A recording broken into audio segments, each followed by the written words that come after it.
Karin mulai kesakitan karena kelaparan, tapi gengsi minta makan. Langit Bekasi pagi itu kelabu, bukan karena hujan, tapi karena asap knalpot yang mengepul dari gang sempit tempat rumahku berdiri, sebuah rumah yang dulu megah dengan pagar besi tempa dan taman minimalis, kini menyusut jadi dinding, retak berlumut, dan atap seng yang berderit tiap kali angin berhembus.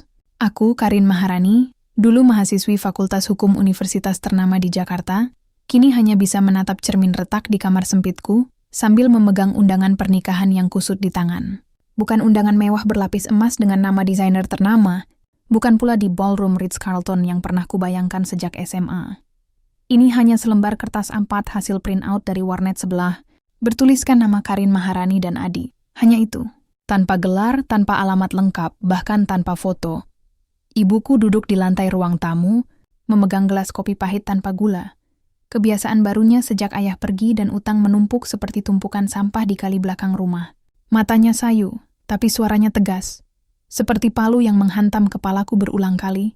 Kamu harus menikah dengannya hari ini. Kalau tidak, kita kehilangan rumah ini. Dan kamu akan dikeluarkan dari kampus. Mereka tahu, Karin. Semua orang tahu kita tidak mampu bayar SPP lagi. Aku ingin menjerit. Ingin merobek kertas itu, membakarnya, lalu kabur kemana saja. Ke Bali, ke luar negeri, kemanapun asal jauh dari rasa malu yang kini menggerogoti tulangku. Tapi kaki ini tidak bisa lari. Bukan karena takut, tapi karena harga diri yang pernah kubanggakan kini dihargai dengan selembar perjanjian utang dan satu nama, Adi. Si pengemis gembel yang sering duduk di depan warung Bulina, meminta receh dengan tangan kotor dan kaos compang-camping. Aku tidak tahu siapa dia, tidak tahu dari mana asalnya. Yang ku tahu, setiap kali kulihat wajahnya perutku mual.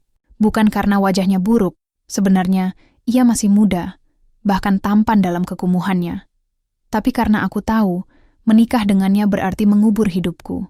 Mengubur cita-citaku menjadi pengacara korporat yang berseliweran di Sudirman dengan high heels dan tas Hermes. Mengubur mimpi naik Rolls Royce ke acara gala dinner. Mengubur semua yang pernah kuperjuangkan sejak kecil. Namun siang itu, aku duduk di kursi plastik KUA dengan gaun putih murahan yang kubeli di pasar Tanah Abang, gaun yang dulu kukatakan hanya layak dipakai oleh pembantu. Rias wajahku luntur oleh keringat, bukan karena panas, tapi karena air mata yang kutahan. Di depanku, Adi berdiri dengan celana kain lusuh dan kaos putih yang sudah menguning. Rambutnya acak-acakan tapi matanya, entah kenapa matanya tenang, seperti danau di pagi buta, tanpa riak, tanpa kebencian. Apakah Karin Maharani bersedia menerima Adi sebagai suami sah menurut hukum Islam dan negara? Tanya petugas KUA, aku tidak menjawab langsung. Aku menatap ibuku yang menunduk, lalu menatap Adi yang diam, tidak memaksa, tidak tersenyum, hanya menunggu. Seperti dia tahu aku punya hak untuk membenci ini. Ya, jawabku akhirnya. Suara serak, penuh getir. Aku ikhlas, tapi itu bohong. Aku tidak ikhlas. Aku hanya pasrah. Usai akad, tetangga yang datang, hanya 5 orang, langsung bergosip di teras rumah Bu Siti sebelah. Dulu sombong banget, sekarang istri pengemis. Katanya mau jadi pengacara top, malah nikah sama orang nggak jelas. Mungkin dapat uang mahar kali. Atau mungkin sudah. Kamu tahulah, aku mendengar semuanya. Setiap kata menusuk lebih dalam daripada pisau. Aku ingin membentak mereka. Ingin membuktikan bahwa aku masih Karin Maharani yang dulu. Wanita yang bisa membuat pria kaya berebut mengantarkannya pulang. Tapi kenyataannya, malam itu, aku tidur di atas tikar, di gubuk kecil di pinggir kali, dengan suara jangkrik dan bau sampah sebagai pengantar tidur. Di sebelahku, Adi duduk bersila, diam, menatap api kecil dari tungku yang ia nyalakan untuk memasak nasi. Aku berpaling, menolak bicara. Tapi dalam hati, aku bersumpah. Aku akan membencimu selamanya, Adi, karena kau telah merenggut segalanya dariku. Yang tidak kusadari saat itu, bahwa justru dari kebencian itu, cinta sejati akan tumbuh. Perlahan, dalam diam, dalam luka, dalam kehancuran yang kau kira akhir, padahal baru awal. Pagi pertama setelah pernikahan, aku terbangun bukan oleh suara alarm ponsel mahal yang dulu selalu membangunkanku pukul 5 pagi, tapi oleh suara ayam berkokok dari kandang tetangga dan bau lumpur yang menusuk hidung. Mataku terbuka perlahan, dan kenyataan itu kembali menghantam. Aku bukan lagi Karin Maharani, calon pengacara muda yang sering tampil di forum mahasiswa. Aku sekarang istri seorang pengemis. Istri Adi, pria tanpa pekerjaan, tanpa masa depan, tanpa harga diri di mata masyarakat. Gubuk tempat kami tidur, kalau boleh disebut kami, karena aku menolak menyentuhnya. Hanyalah bilik kayu berukuran 3 kali 3 meter. Dindingnya dari seng bekas, atapnya dari terpal yang mulai robek. Di sudut ada tungku kecil, ember untuk mandi, dan tikar usang yang kini jadi tempat tidurku. Aku sengaja tidur sejauh mungkin dari Adi, yang sepanjang malam ku dengar diam, hanya sesekali menghela napas pelan, seperti orang yang terluka, tapi enggan mengeluh. Aku bangkit, menahan mual saat melihat diriku sendiri di cermin kecil yang kugantung di dinding. Rambutku kusut, wajahku pucat, dan gaun pernikahan murahan itu masih menempel di tubuhku, kusut dan berdebu. Aku ingin mandi, tapi air di ember itu keruh. Aku ingin makan, tapi perutku menolak meminta. Aku ingin kabur, tapi kemana? Ibuku sudah menjual perhiasan terakhirku untuk menutupi malu keluarga. Tak ada yang tersisa, kecuali rasa malu itu sendiri. Di luar, Adi sudah bangun. Aku melihatnya dari celah pintu. Ia sedang mencuci muka di pancuran umum. Tubuhnya kurus tapi tegap, gerakannya tenang. Setelah itu ia mengenakan kaos lusuhnya, memasukkan tangan ke dalam kantong celana, lalu pergi tanpa suara. Tidak pamit, tidak menoleh.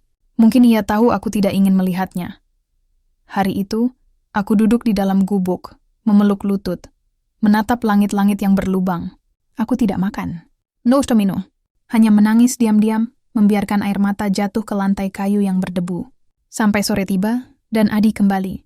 Bukan dengan tangan hampa, tapi membawa bungkusan nasi bungkus dari warung langganan. Nasi putih, tempe goreng, dan sedikit sambal. Makanlah, katanya pelan. Meletakkan nasi itu di ambang pintu, lalu duduk di luar, membelakangiku. Aku tidak menjawab, bahkan tidak menoleh. Tapi perutku berontak. Aku lapar. Sangat lapar. Dan meski aku ingin membenci setiap gestur kebaikannya, tubuhku tidak bisa berbohong. Malam itu, setelah yakin ia tidur, aku mengambil nasi itu. Dingin, kering, tapi lebih hangat daripada kebencianku. Esok harinya, hal yang sama terjadi. Dan hari berikutnya. Setiap pagi Adi pergi, entah kemana. Setiap sore ia pulang membawa makanan. Kadang lauknya lebih baik. Ayam goreng, telur dadar, bahkan sekali ia bawa buah jeruk. Aku tidak pernah bertanya dari mana uangnya. Aku terlalu sombong untuk itu. Tapi diam-diam, pertanyaan itu mulai menggerogotiku. Lalu datanglah Jumat sore itu, hari ketiga pernikahan kami, saat warga mengadakan arisan di balai RW. Aku tidak diundang, tapi aku mendengar suaranya dari balik jendela rusak. Ibu-ibu berkumpul, tertawa, lalu suara Bulina menyayat. Kasihan sih, Karin itu. Anak pintar, cantik pula. Sayang, terlanjur jatuh ke pelukan orang kaya Adi. Mending cerai aja sekarang, sebelum malu keluarganya makin menyebar. Katanya dulu sombong banget, nggak mau deketin cowok miskin. Sekarang jadi istri pengemis beneran, timpal Bu Siti dengan tawa sinis. Aku menahan napas, jari-jariku mencengkeram kain sarung yang kugunakan sebagai selimut. Aku ingin keluar membentak mereka semua, tapi apa gunanya? Mereka benar, aku memang jadi istri pengemis. Dan di mata masyarakat seperti ini, status sosial bukan diukur dari hati, tapi dari penampilan, pekerjaan, dan dompet. Tapi sore itu, sesuatu terjadi yang membuatku terhenyak. Saat warga mulai membicarakan pasangan tak pantas yang merusak citra lingkungan, Adi tiba-tiba muncul dari balik warung. Ia tidak marah, tidak berteriak, hanya berdiri di tengah lingkaran ibu-ibu itu, tenang, lalu berkata dengan suara rendah tapi tegas, "Istri saya sedang belajar hidup baru. Tolong hormati dia, Henning." Semua mata menatapnya. Heran, mungkin juga malu. Tak ada yang menjawab. Mereka pergi satu persatu, tanpa suara. Aku melihat itu dari balik tirai kain. Dan untuk pertama kalinya sejak pernikahan ini, sesuatu di dadaku bergetar. Bukan kemarahan, bukan jijik, tapi rasa bersalah. Malam itu, saat Adi meletakkan nasi di depan pintu seperti biasa, aku tidak menunggu hingga ia tidur. Aku membuka pintu, menatap punggungnya yang membungkuk, dan berkata, suara serak tapi jujur, "Kenapa kamu mau membela aku?" Aku bahkan tidak pernah bersikap baik padamu. Ia berhenti sejenak, tidak menoleh, hanya menjawab karena kamu tidak layak dihina. Dan karena aku berjanji pada diriku sendiri. Tidak akan membiarkan siapapun menyakitimu, meski kamu sendiri membenciku. Aku terdiam. Kata-katanya seperti air di tengah gurun. Aku ingin membatam, ingin kembali ke kebencian yang nyaman. Tapi tubuhku menolak. Malam itu aku makan nasi itu di depannya, tanpa kata, tapi dengan mata yang mulai melihatnya bukan sebagai pengemis, melainkan sebagai manusia. Dan di malam yang sama, untuk pertama kalinya, aku mendengar Adi berbicara pelan di teras, lewat ponsel murah yang kira-kira baru saja ia beli. Iya, Pak, masih belum mau ngomong. Tapi, aku yakin dia baik. Hanya butuh waktu. Aku tidak tahu siapa Pak itu. Tapi suaranya, hangat penuh harapan, membuatku tidak bisa tidur semalaman. Aku mulai bertanya, siapa sebenarnya Adi ini? Hari keempat pernikahan, perutku sudah tidak bisa lagi diajak berbohong. Aku lapar bukan sekadar rasa kosong di lambung, tapi kelaparan yang membuat kepala pening dan tangan gemetar. Tapi harga diriku masih lebih keras kepala daripada tubuhku. Aku duduk di pojok gubuk, memeluk lutut, memandang Adi yang duduk di luar, sambil menjahit sobekan di celananya dengan benang seadanya. Gerakannya cekatan, tenang, seolah menjahit bukan sekadar memperbaiki kain, tapi juga merajut kesabaran yang tak pernah habis. Ia melihatku dari balik jendela kecil, yang jendelanya terbuat dari plastik transparan bekas bungkus mie instan, tapi tidak berkata apa-apa, hanya meletakkan nasi bungkus di ambang pintu, seperti biasa nasi hangat kali ini, dengan telur dadar tebal dan irisan timun segar. Aku tahu itu bukan makanan yang bisa dibeli dengan receh. Makan, katanya pelan. Suaranya seperti angin yang menyentuh daun. Aku menatap nasi itu, lalu menatapnya, dan untuk pertama kalinya, aku bertanya, suara parau, dari mana uangmu untuk beli ini setiap hari? Ia tersenyum samar senyum, yang tidak pernah menyentuh bibir sombongku, tapi entah kenapa terasa hangat, seperti sinar matahari pagi di desa masa kecilku. Aku punya cara. Jawabnya singkat, tidak penting dari mana, yang penting kamu tidak kelaparan. Aku menggigit bibir, ingin marah, karena jawabannya menghindar, tapi lidahku terasa berat. Aku mengambil nasi itu, duduk di lantai, dan makan, perlahan tanpa menatapnya, tapi sadar betul, ia tidak beranjak hingga suap terakhir masuk ke mulutku. Malam itu, hujan turun deras, atap gubuk bocor di 3 titik. Aku terbangun basah kuyup. Selimutku menyerap air hujan yang menetes dari seng yang keropos. Tapi, sebelum aku sempat mengumpat, ku dengar suara langkah kaki pelan di atap. Aku mengintip lewat celah dinding Adi naik ke atap, dengan sepotong terpal dan paku karat, memperbaiki kebocoran itu di tengah hujan lebat, tanpa jas hujan, tanpa keluhan. Jas hujannya? Ia tidak punya, tapi ia memastikan aku tetap kering. Aku menutup mata, menahan air mata yang tiba-tiba mengalir, bukan karena kasihan, tapi karena malu-malu pada diriku sendiri, yang terus-menerus menyiksanya dengan diam, dengan tatapan jijik, dengan sikap seolah dialah musuh hidupku. Esok harinya, rapat warga diadakan, tema, kebersihan, dan citra lingkungan, tapi semua tahu, ini tentang kami. Aku dipanggil ke balai RW. Tidak diundang dipanggil. Seperti tersangka, di sana, puluhan pasang mata menatapku ibu-ibu, dengan selendang warna-warni, bapak-bapak dengan kaos oblong dan sandal jepit, remaja yang menahan tawa di belakang. Di tengah ruangan, Pak RT berdiri, wajahnya cemberut. Karin, katanya dengan nada berat, kami semua tahu, kamu bukan dari sini. Tapi, sekarang kamu tinggal di sini, dan kehadiranmu bersama suamimu mulai mengganggu citra lingkungan. Salah satu ibu menimpali. Anak-anak takut lewat depan gubuk kalian. Katanya, suamimu ngomong sendiri kayak orang gila. Dan kemarin, dia bawa nasi dari warung mahal. Sela yang lain. Mata menyipit, pengemis kok bisa makan ayam goreng? Jangan-jangan hasil mencuri. Aku ingin membela diri, tapi lidahku keluh. Di mata mereka, aku bukan korban, aku bagian dari masalah. Aku menunduk. Malu, marah, bingung, tapi sebelum aku sempat berkata apa-apa, pintu balai terbuka. Adi masuk.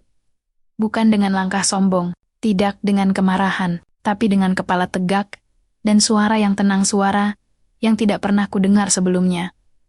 Saya tidak gila, katanya pelan, tapi cukup keras, agar semua mendengar. Saya tidak mencuri, dan saya mencintai istri saya meski Dia belum bisa membalas cinta itu. Ia berhenti sejenak, menatap wajah-wajah yang mulai merasa tidak nyaman. Saya tahu, kalian tidak percaya saya layak menikahi Karin. Tapi izinkan saya membuktikan, bukan dengan kata-kata, tapi dengan tindakan. Saya tidak meminta kalian menerima kami, tapi tolong, jangan hina dia, karena dia tidak salah. Dia hanya terjebak dalam keputusan yang bukan miliknya. Ruang itu hening. Bahkan anak kecil yang biasanya rewel pun diam. Pak RT menghela napas, lalu berkata pelan, "Baiklah, tapi jaga perilaku. Jangan ganggu ketertiban." Kami pulang dalam diam, tapi kali ini jarak di antara kami terasa lebih sempit. Di tengah jalan, aku berhenti. "Kenapa kamu mau menikah denganku?" tanyaku tiba-tiba. Suara bergetar. "Kamu bahkan tidak mengenalku. Aku sombong, kasar, dan membencimu sejak pertama kali melihatmu. Kenapa? Kamu masih bersikap baik?" Adi menatapku lama. Matanya seperti danau, yang dalam seakan mengatakan lebih banyak daripada kata-kata. "Karena kamu layak dicintai," jawabnya pelan. "Bukan karena apa yang kamu punya, tapi karena siapa kamu sebenarnya. Bahkan, jika kamu sendiri belum melihatnya." Aku terdiam. Kata-katanya seperti kunci yang mulai membuka pintu yang selama ini ku gembok rapat-rapat. Malam itu, aku tidak makan nasi dari tangan aku makan bersamanya. Duduk di lantai kayu yang masih lembab usai hujan. Tidak ada percakapan, tapi untuk pertama kalinya, aku tidak merasa sendirian. Dan di tengah keheningan itu, aku mulai bertanya bukan pada Adi, tapi pada diriku sendiri. Apa yang sebenarnya kau takutkan, Karin? Kehilangan status, atau kehilangan kesempatan untuk melihat kebaikan di balik kain lusuh? Hari kelima pernikahan, sesuatu berubah. Bukan di luar, tapi di dalam diriku. Aku masih tidur di lantai, masih enggan memanggilnya suami, tapi aku tak lagi menolak makanan yang ia bawa. Bahkan, kadang aku menunggunya pulang. Bukan karena rindu, tentu tidak, tapi karena kehadirannya mulai terasa seperti napas yang tak kusadari. Selalu ada, dan baru terasa penting saat menghilang. Namun, semakin sering aku memperhatikannya, semakin banyak pertanyaan yang menggangguku. Adi bukan seperti pengemis lain di lingkungan ini. Ia tidak mengemis di lampu merah, tidak meminta-minta ke warung, bahkan jarang duduk berjam-jam di trotoar seperti kebanyakan. Ia pergi pagi-pagi buta, sebelum ayam berkokok, dan baru pulang menjelang maghrib, kadang lebih malam. Tubuhnya lelah, tapi wajahnya tidak pernah menunjukkan keputusasaan. Bahkan, tangannya, meski kasar, tidak berbau sampah atau keringat busuk seperti pengemis pada umumnya. Ia selalu mencuci tangan sebelum makan, menyisir rambutnya dengan sisir murah yang entah dari mana asalnya. Dan ia punya sabun wangi, sabun wangi. Bukan sabun colek biasa, tapi batangan kecil beraroma melati yang kucuri-curi dari tas kecilnya saat ia mandi di pancuran umum. Aku mencoba mengabaikannya, tapi pikiranku tak berhenti bekerja. Dari mana ia dapat uang untuk makanan yang semakin layak? Untuk sabun itu, bahkan untuk ponsel yang kini sering ia pegang di malam hari? Lalu suatu malam aku mendengarnya berbicara pelan lewat telepon. "Sudah 5 hari, Pak." Ia mudah melunak, tapi masih belum percaya. Suara itu tenang, tapi berwibawa. Sama sekali tidak seperti suara pengemis yang biasa kudengar di jalanan. Serak, putus-putus, penuh keluhan. Ini suara pria muda yang terdidik, yakin, penuh kendali. "Tidak, saya tidak akan kembali dulu. Saya ingin tahu, apakah ia mencintaiku karena aku, atau karena yang kulihatkan." Aku menahan napas di balik dinding tipis gubuk. "Siapa Pak itu? Dan apa maksudnya karena yang kulihatkan?" Malam itu aku tak bisa tidur. Aku bolak-balik di atas tikar, memutar-mutar kata-katanya di kepala. Dan di tengah kegelapan, aku bermimpi. Dalam mimpiku, Adi berdiri di depan gedung megah di Sudirman. Gedung kaca setinggi langit dengan logo emas di puncaknya. Ia mengenakan setelan jas hitam rancangan desainer, kemeja putih bersih, dasi sutra tipis. Rambutnya tersisir rapi, jam tangan mewah melingkar di pergelangan tangan. Di belakangnya, sebuah Rolls-Royce Phantom hitam mengilap menunggu. Supir berjas resmi membukakan pintu. "Karin," katanya, suaranya sama, tapi penuh keanggunan yang tak pernah kulihat. "Aku bukan siapa yang kau kira. Aku terbangun dengan jantung berdebar kencang. Keringat dingin membasahi keningku. Mimpi itu terasa terlalu nyata, terlalu detail. Aku bisa melihat kilauan chandelier di lobi gedung itu, bau kulit jok mobil mewah, bahkan tekstur dasi sutranya. Gila, bisikku pada diriku sendiri. Kau terlalu banyak berpikir. Tapi keesokan paginya, saat Adi hendak pergi seperti biasa, aku sengaja berdiri di depan pintu. Kau pergi kemana setiap hari?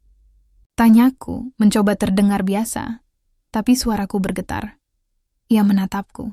Matanya tidak menghindar, tapi ia juga tidak menjawab langsung. Ada tempat yang harus kujaga, katanya akhirnya. Menjaga atau menyamar? Tiba-tiba kata itu meluncur dari mulutku, tanpa kusadari. Wajahnya sedikit berubah. Hanya sekejap, tapi aku menangkapnya. Ada rasa terkejut, lalu kekhawatiran. Kenapa kau bilang begitu? Tanyanya pelan. Aku bermimpi, kau mengenakan jas.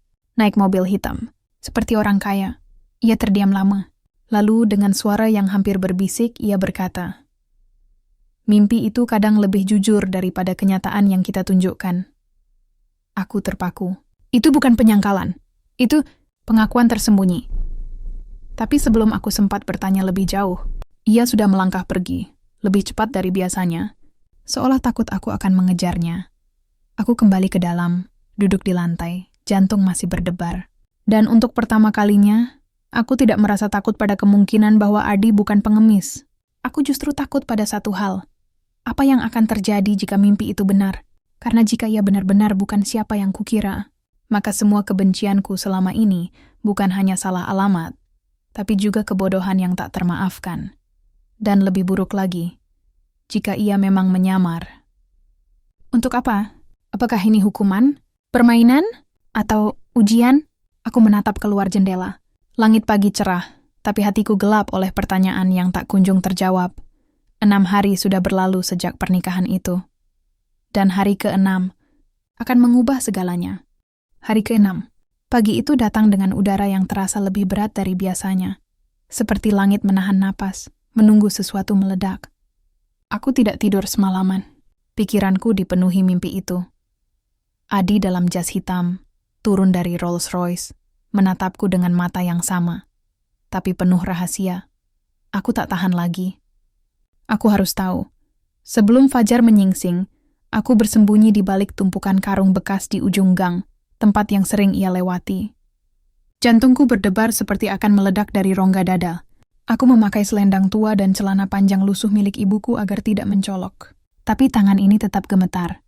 Pukul 5:10, Adi muncul. Seperti biasa, ia mengenakan kaos compang-camping dan celana kain yang luntur. Rambutnya acak-acakan, wajahnya kusam. Tapi sesuatu berbeda pagi ini. Ia membawa tas kecil, bukan kantong plastik biasa. Dan langkahnya lebih cepat, lebih pasti, seperti orang yang punya tujuan jelas, bukan pengemis yang mengembara tanpa arah. Ia berjalan melewatiku, lalu berbelok ke gang sempit di belakang pasar bekas. Gang yang bahkan warga setempat jarang lewati karena dianggap angker. Aku mengikutinya dari jauh, hati-hati agar tidak ketahuan. Lalu, di ujung gang itu, tempat yang berbatasan dengan jalan raya utama, terjadi sesuatu yang membuatku terpaku seperti patung. Sebuah mobil hitam mengilap meluncur pelan dari arah tol dalam kota. Bukan mobil biasa, bukan Avanza, bukan Xenia, tapi Rolls-Royce Phantom, hitam legam seperti malam tanpa bulan, dengan emblem bercahaya di kap depan dan lampu LED yang menyala lembut seperti mata predator kelas atas. Mobil itu berhenti tepat di depan Adi. Pintu penumpang terbuka. Bukan oleh supir, tapi oleh sistem otomatis yang berdesis pelan. Dan di dalamnya, kursi kulit putih bersih, lampu ambien biru samar, langit-langit berlapis alkantara.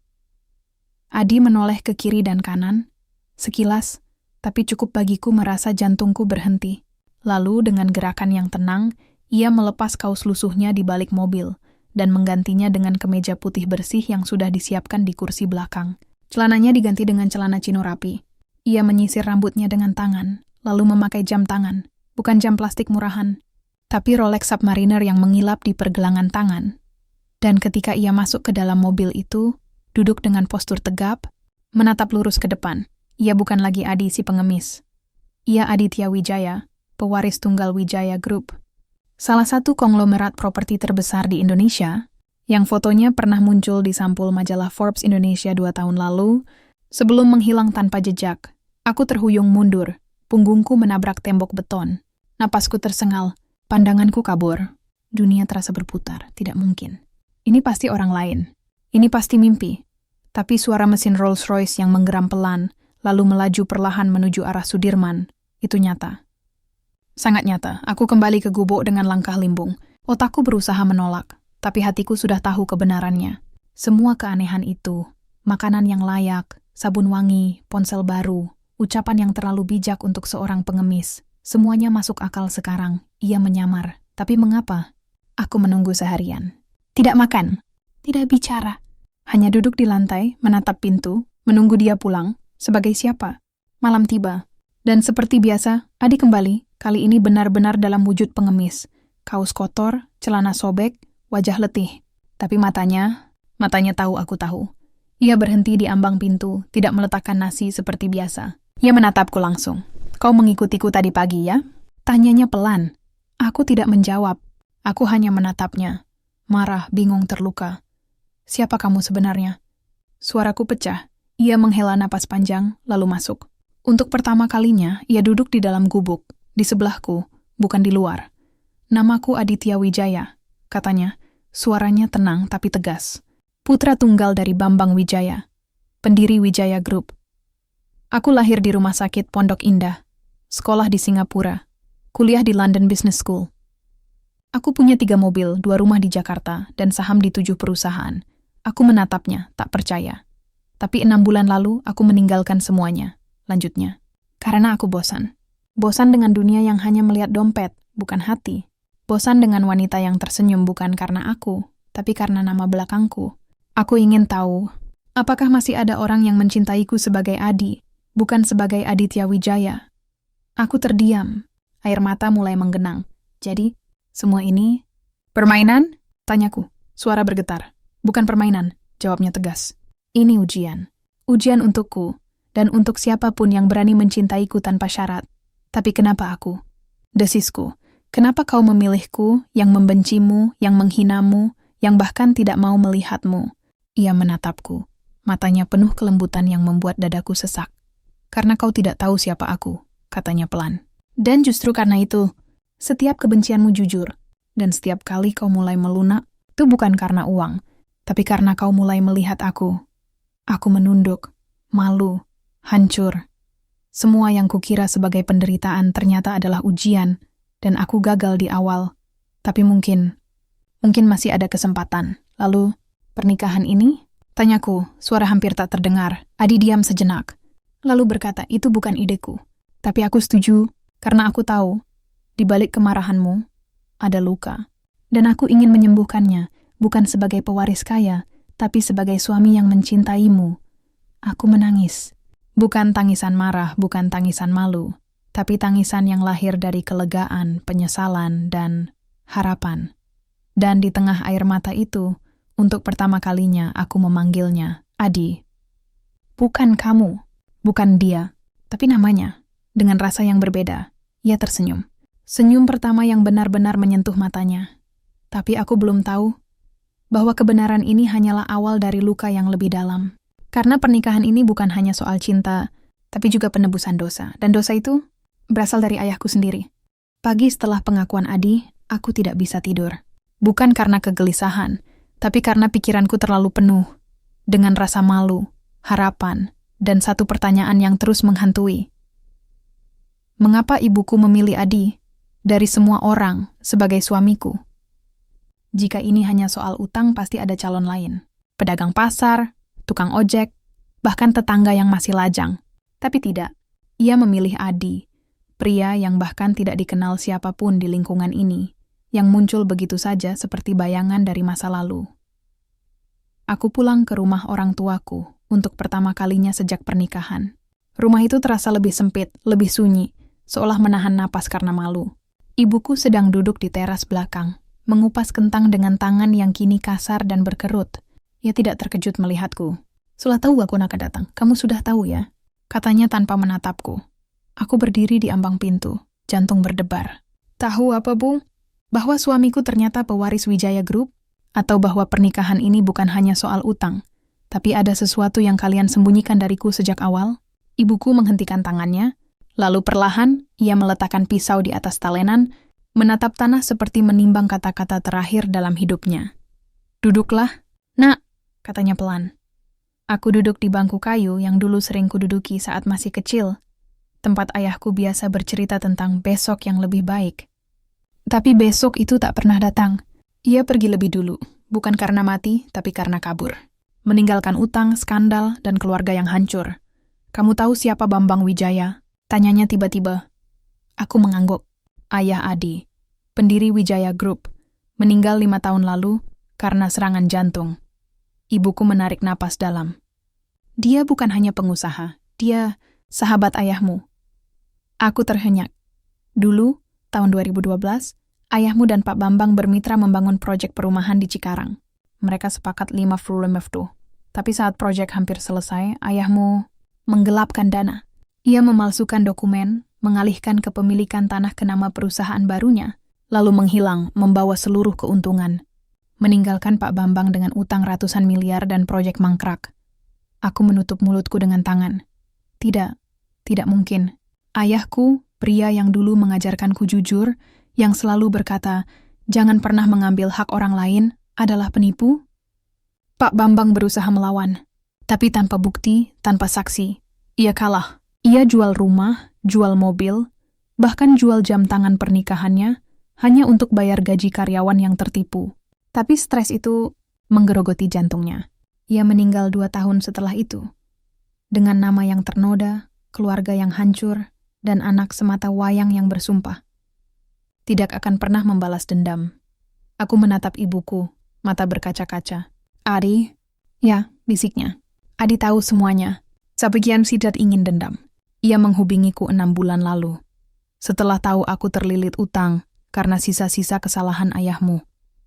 Ia menawarkan satu syarat. Biarkan aku menikahi Karin, bukan sebagai balas dendam, tapi sebagai penebusan. Aku terguncang. Penebusan.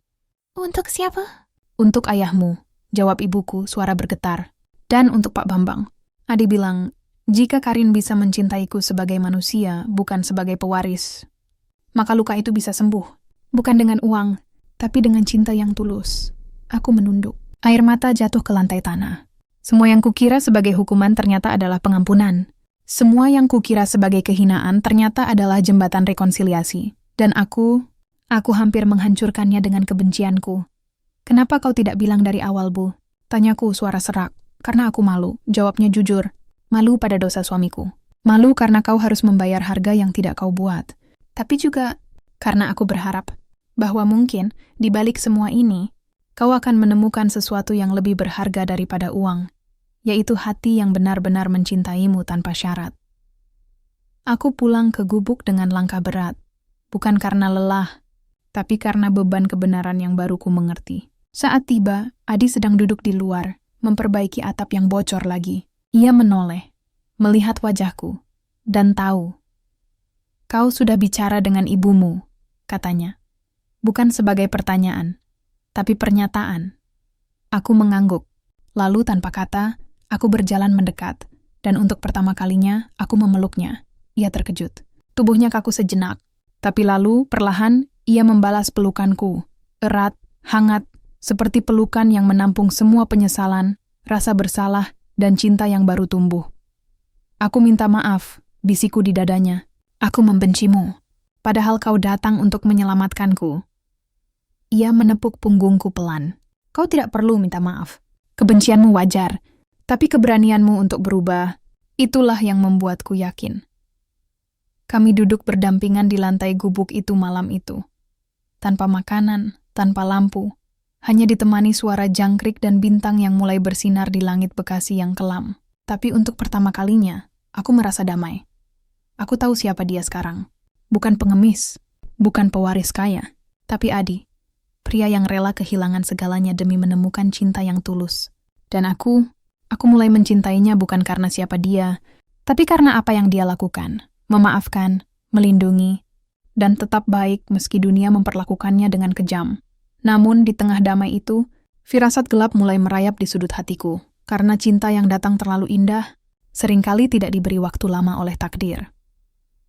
Dan takdir, seperti yang akan segera ku tahu, sedang bersiap mengambilnya dariku selamanya. Setelah kebenaran terungkap, segalanya berubah. Bukan karena kekayaan yang tiba-tiba muncul, tapi karena kejujuran yang akhirnya mengalir bebas di antara kami. Adi tetap tinggal di gubuk itu. Ia menolak memindahkanku ke apartemennya di Senopati, meski aku tahu kuncinya selalu ada di saku celananya. Biarkan aku mencintaimu di tempat yang pertama kali kau membenciku, katanya suatu sore, sambil duduk di atas tikar yang kini kami bagi berdua. Di sini, aku bukan Aditya Wijaya. Aku hanya Adi, suamimu. Aku tersenyum. Dan untuk pertama kalinya, senyum itu tulus, tanpa beban, tanpa rasa malu, tanpa bayangan masa lalu yang menghantui. Kami mulai membangun kehidupan kecil yang sederhana, tapi penuh makna. Pagi-pagi, aku bangun lebih awal dan menyiapkan teh panas dari kompor minyak tua. Ia pulang dari tugas ginya, entah itu rapat diam-diam dengan tim kepercayaannya, atau mengawasi proyek sosial bawah tanah, dan selalu membawa sesuatu, buah, roti, kadang buku bekas yang katanya masih bagus untuk dibaca. Kami makan bersama di lantai kayu, yang kini sudah kulapisi tikar anyaman baru. Kami bicara tentang masa kecilku di BSD, tentang impianku yang dulu kubuang karena malu, tentang keinginanku membuka kelas belajar gratis untuk anak-anak di gang ini, dan ia mendengarkan. Bukan sebagai miliarder yang bisa membeli solusi, tapi sebagai suami yang ingin memahami. Aku akan bantu, katanya suatu malam, saat ku ceritakan impianku.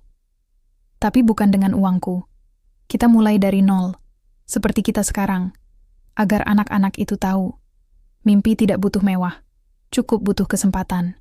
Esok harinya, kami mengajak anak-anak kecil di sekitar kali untuk belajar membaca dan berhitung di bawah pohon rindang.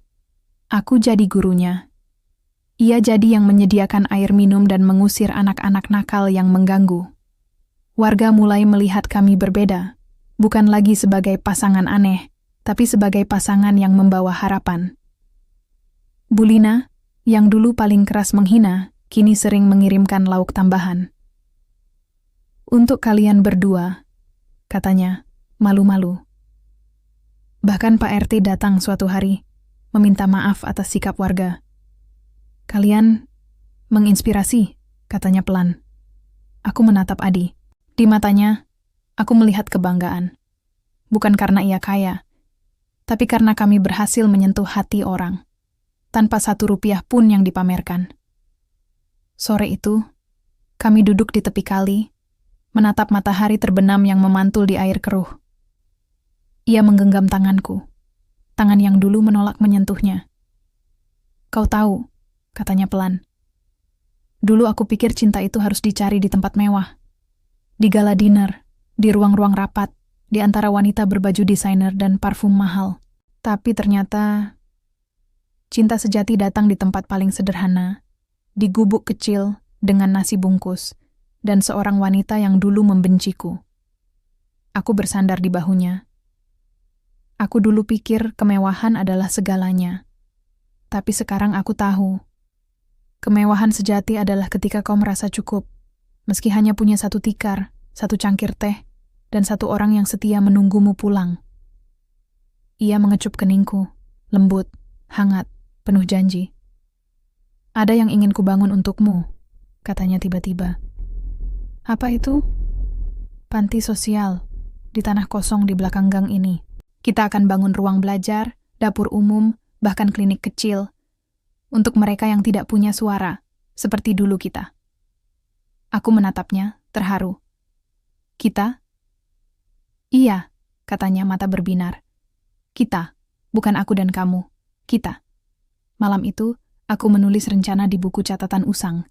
Sketsa ruangan, daftar kebutuhan, jadwal mengajar. Ia duduk di sebelahku, sesekali memberi masukan, sesekali hanya menatapku dengan senyum yang membuat jantungku berdebar seperti gadis SMA.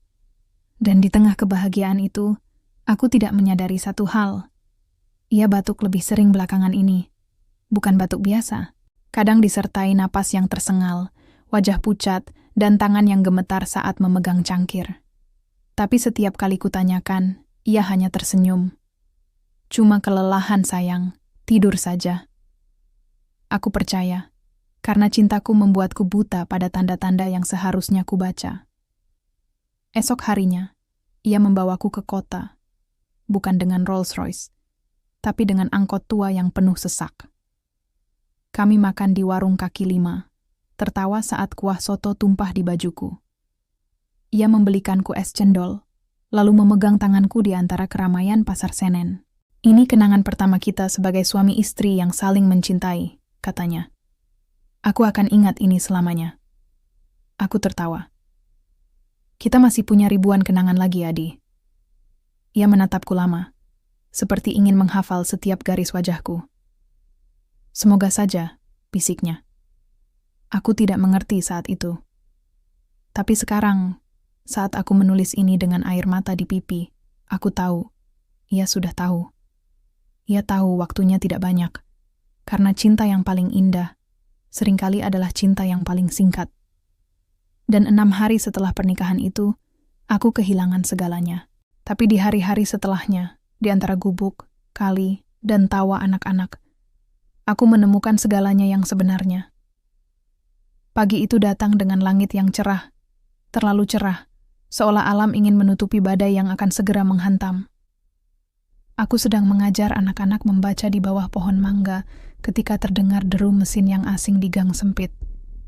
Bukan suara motor bebek atau angkot tua, tapi mesin mobil mewah, dalam, halus, dan menggetarkan tanah seperti gong yang dipukul pelan. Aku menoleh. 3 mobil hitam berhenti di ujung gang. 2 SUV besar berlogo Wijaya Group di kap depan, dan 1 sedan hitam mengilap dengan plat nomor khusus. Pintu terbuka. Keluar pria-pria berjas rapi, kacamata hitam, telinga terhubung ke earpiece. Mereka bukan preman pasar. Mereka tim keamanan pribadi. Orang-orang yang biasa mengawal eksekutif tingkat atas. Warga berhamburan keluar rumah. Anak-anak berhenti membaca. Bahkan ayam-ayam di halaman tetangga diam sejenak. Nah, dan di tengah mereka, seorang perempuan berjalan perlahan, mengenakan kebaya sutra putih, selendang emas, rambut disanggul rapi dengan tusuk konde berlian kecil. Usianya sekitar 50-an, tapi posturnya tegak seperti ratu. Wajahnya dingin, matanya tajam, dan langkahnya penuh wibawa. Itu Nyonya Astrid Wijaya, Ibu Adi. Aku tahu dari foto yang pernah kulihat di arsip koran lama. Janda konglomerat yang dikenal tegas, konservatif, dan sangat melindungi nama baik keluarganya. Janda yang kehilangan suami, lalu putra semata wayangnya, menghilang selama 6 bulan, dan kini kembali menikah diam-diam dengan anak kampung. Ia tidak menatapku. Matanya langsung menemukan Adi yang sedang duduk di bangku kayu di depan gubuk kami, memperbaiki mainan kayu untuk anak kecil. Aditya, katanya, suara dingin, tapi gemetar. Kau pikir kau bisa menghilang selamanya? Adi berdiri perlahan, wajahnya pucat, tapi tenang. Aku tidak menghilang, Ibu. Aku mencari sesuatu. Mencari? Suara Nyonya Astrid naik. Kau pergi tanpa kabar. Kau tolak perjodohan dengan putri menteri. Kau tinggalkan rapat dewan direksi. Dan sekarang, kau tinggal di tempat seperti ini, menikahi dia? Matanya akhirnya menatapku, pandangan yang bukan marah tapi hina, seperti melihat debu yang menempel di sepatu mewahnya. Aku menahan napas, tapi tidak menunduk. Aku sudah bukan Karin yang dulu takut pada tatapan orang. Siapa kau? Tanyanya tajam. Karin Maharani, jawabku, suara tenang meski jantung berdebar kencang. Istri Adi. Ia tertawa, pendek, pahit. Istri? Kau pikir pernikahan di KUA dengan saksi 5 orang itu cukup untuk menyebut dirimu istri pewaris Wijaya Group? Aku tidak menikah dengannya karena namanya, balasku, menatap lurus ke matanya. Aku menikah dengannya karena hatinya. Dan itu lebih berharga daripada semua kekayaan kalian. Wajahnya mengerut. Tapi sebelum ia sempat menjawab, Adi melangkah di antara kami. Cukup ibu, katanya tegas. Karin bukan musuhmu, dan aku tidak akan kembali jika kau datang hanya untuk merendahkannya. Nyonya Astrid menatap anaknya, matanya tiba-tiba berkaca-kaca. Kau tahu aku datang bukan hanya karena itu. Ia menarik napas, lalu berbisik, tapi cukup keras untuk kudengar. Jantungmu, Aditya. Dokter bilang, kamu tidak punya waktu lagi. Kau butuh operasi sekarang, di Singapura, dan kau tidak bisa menolak lagi. Dunia terasa berhenti. Aku menatap Adi. Ia tidak terkejut. Hanya menunduk, seperti ia sudah tahu sejak lama. Kenapa? Tidak kau katakan? Tanyaku, suara bergetar. Ia menatapku, matanya penuh penyesalan. Karena aku tidak ingin hari-harimu diisi rasa takut. Aku ingin kau mencintaiku. Bukan karena aku sekarat, tapi karena aku benar-benar ada. Aku menutup mulutku dengan tangan. Air mata mengalir. Nyonya Astrid menatapku lagi, kali ini tidak lagi penuh hina, tapi lelah. Aku tidak membencimu, nak, tapi keluargaku, namaku, dan nyawa anakku, itu yang harus kupertahankan. Mereka memberinya waktu 1 jam untuk mengatur segalanya. Kami kembali ke gubuk, terakhir kalinya sebagai suami istri yang bebas. Ia memelukku erat. Aku akan kembali, bisiknya di telingaku. Bahkan jika tubuhku tidak bisa, jiwaku akan tetap di sini, menunggumu. Aku akan menunggu. Jawabku, suara pecah. Sehari, sebulan, setahun, selamanya. Ia menarik wajahku, menatapku seperti ingin menghafal setiap inci. Lalu, dengan lembut, ia menciumku, ciuman terakhir yang penuh cinta, penyesalan, dan janji yang tak terucap. Ketika ia melangkah keluar, ia tidak menoleh lagi. Karena ia tahu, jika ia menoleh, ia tak akan sanggup pergi. Aku berdiri di ambang pintu, menatap mobil hitam itu melaju pergi, membawa separuh jiwaku. Warga diam. Bahkan angin pun terasa berhenti berhembus. Dan di tengah sunyi itu, aku berjanji pada diriku sendiri. Aku akan tetap hidup layak untukmu, Adi. Aku akan wujudkan mimpi kita. Karena cinta kita tidak berakhir hari ini. Tapi yang tidak ku ketahui saat itu, bahwa surat yang akan datang 2 bulan kemudian, bukan berisi kabar kepulangannya, tapi berita kematiannya. 2 bulan berlalu. 2 bulan tanpa kabar. Tanpa telepon. Tanpa surat. Hanya keheningan yang semakin dalam setiap malam, dan janji yang perlahan berubah menjadi luka terbuka. Aku tetap mengajar anak-anak. Aku tetap merapikan gubuk kami, meski ia tak lagi di sini. Kadang aku berbicara sendiri, seolah ia masih duduk di luar, menungguku selesai menulis rencana panti sosial di buku catatan lusuh itu. Aku menolak pindah, menolak sentuhan uangnya. Karena aku ingin segala sesuatu yang kubangun berasal dari kami, bukan dari kekayaannya. Tapi diam-diam, aku menabung dari hasil mengajar privat, sedikit demi sedikit, untuk membeli tanah di belakang gang. Aku ingin panti itu berdiri, meski tanpa dia. Lalu, suatu pagi yang kelabu, langit seperti menangis tanpa hujan, seorang kurir datang. Ia mengenakan seragam kantor notaris ternama di Jakarta Selatan. Di tangannya, amplop coklat tebal, segel resmi tercetak jelas. Wijaya and Partners Legal Trust. Untuk Nyonya Karin Maharani Wijaya, katanya sopan. Aku terhenyak mendengar namaku disebut dengan Wijaya di belakangnya. Aku belum pernah menggunakannya, tapi kini terdengar seperti lonceng kematian. Di dalam rumah, dengan tangan gemetar, kubuka amplop itu. Surat pertama dari notaris. Formal, dingin, penuh istilah hukum. Tapi satu kalimat di paragraf kedua membuat napasku berhenti. Dengan duka yang mendalam, kami sampaikan bahwa yang terhormat Bapak Aditya Wijaya meninggal dunia pada tanggal 14 September 2025 di Rumah Sakit Mount Elizabeth, Singapura, akibat gagal jantung lanjutan dari penyakit bawaan yang telah dideritanya sejak lahir. Tanggal itu, hari ini, 2 bulan lalu, aku jatuh ke lantai. Surat itu terlepas dari tanganku. Dunia runtuh. Tidak ada teriakan, tidak ada tangisan keras. Hanya kehampaan, dalam, gelap, tanpa dasar. Ia pergi, dan aku bahkan tidak sempat mengucapkan selamat tinggal. Di balik surat notaris, ada surat lain, dibungkus kertas krem beraroma melati. Tulisan tangannya yang rapi dan tenang, seperti suaranya dulu. Untuk Karin yang kukasihi, jika kau membaca ini, berarti waktuku telah habis. Maafkan aku karena pergi tanpa pamit. Aku ingin menulis surat ini sebelum operasi, karena aku tahu risikonya terlalu besar. Tapi aku harus mencoba, bukan untuk hidup lebih lama, tapi untuk bisa kembali padamu. Sayangnya, takdir berkata lain. Jangan salahkan dirimu. Jangan salahkan ibuku. Bahkan jangan salahkan ayahku yang dulu menyakiti keluargamu.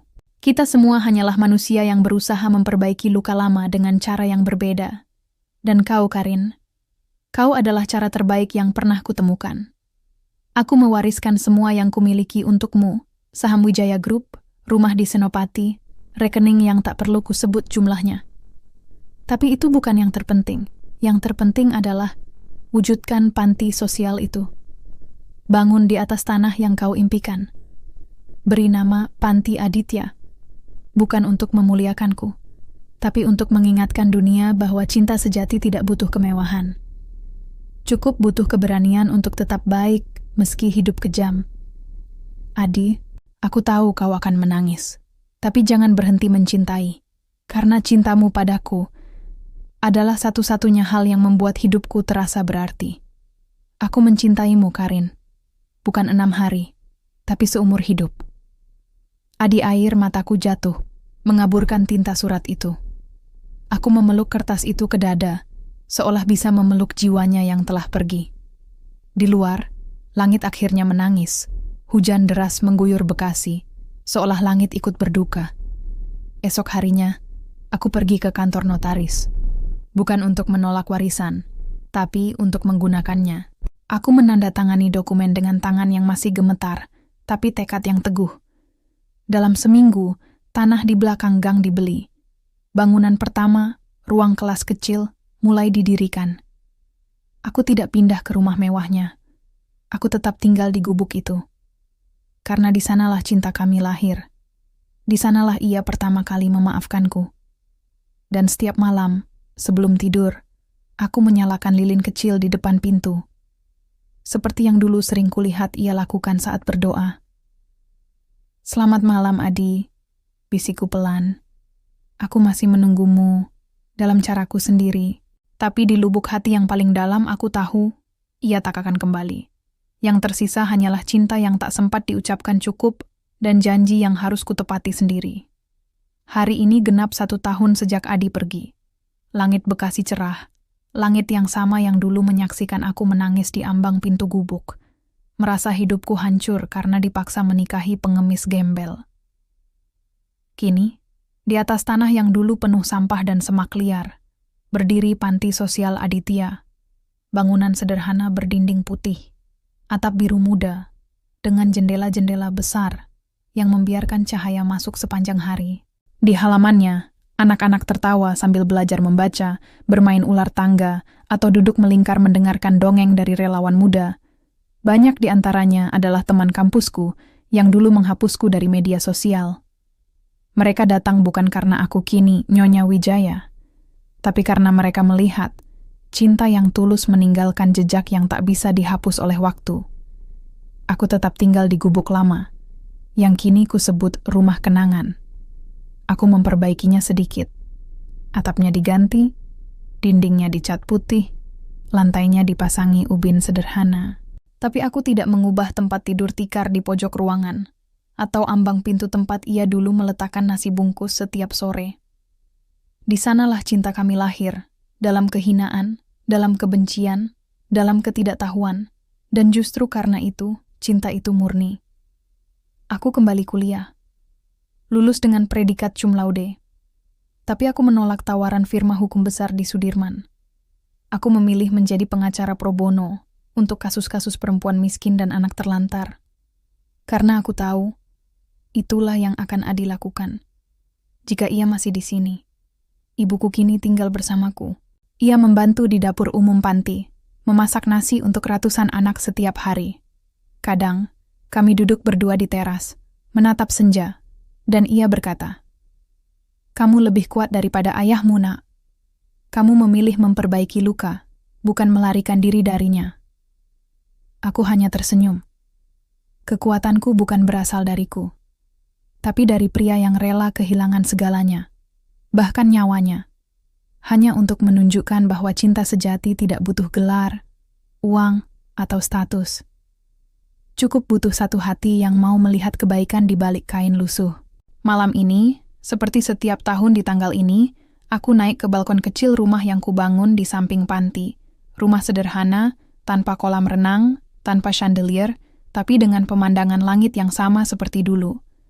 Aku memegang surat terakhirnya yang kini sudah kusam di tepi, tapi tetap utuh di hatiku. Di tangan kananku, ada cincin pernikahan sederhana.